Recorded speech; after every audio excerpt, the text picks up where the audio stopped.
As you know, this is a very dark day in Connecticut weather history.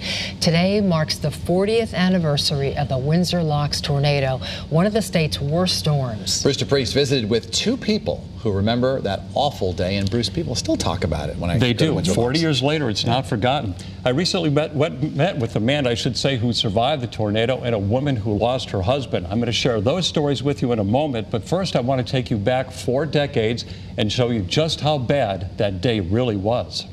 Good evening, I'm Don Lark. Witnesses to the tornado that hit Windsor Locks at 3 o'clock this afternoon said that it hit like a bomb. Total devastation is the way Eyewitness News reporter Jerry Toney described it shortly afterwards, and Connecticut Governor Grasso said the scene was absolutely horrifying.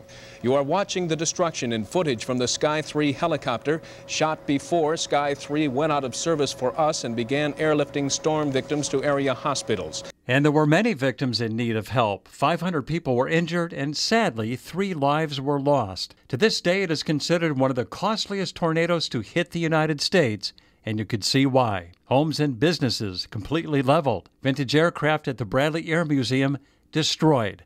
The tornado carved a path of destruction more than 11 miles long and as wide as 14 football fields. The devastation began in the Pequannock section of Windsor. At the end of Hollowbrook Road, it was like a war zone. All that remained of this woman's house was a foundation.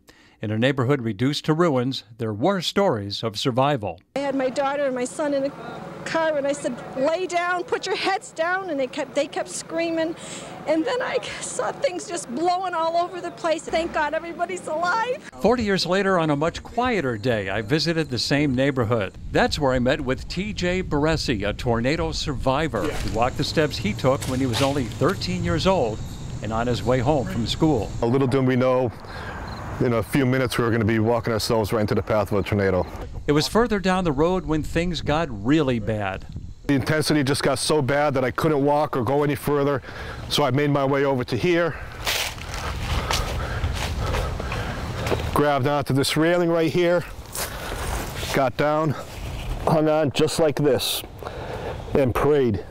I thought I was dying. TJ was injured when a section of a tree slammed into his left side, knocking him down. This newspaper photo shows him being cared for at an emergency facility.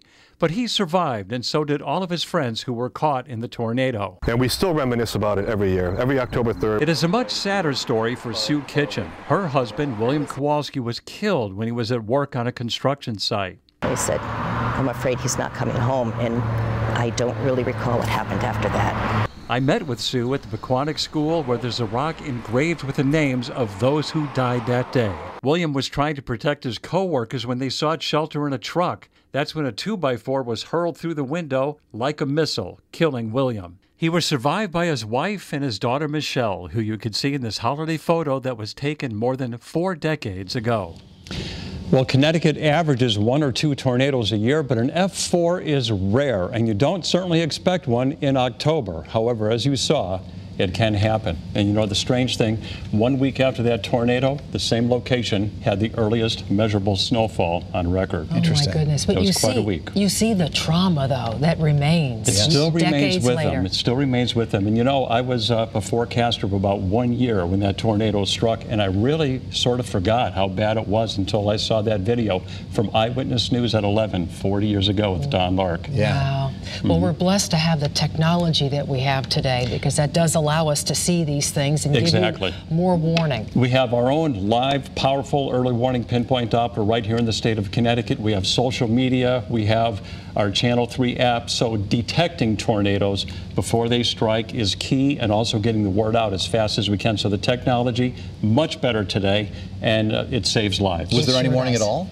No warning. That tornado was unwarned, which is remarkable back in the day. Wow. Okay. Yeah. All right. Thank you, Bruce. Thanks, Bruce.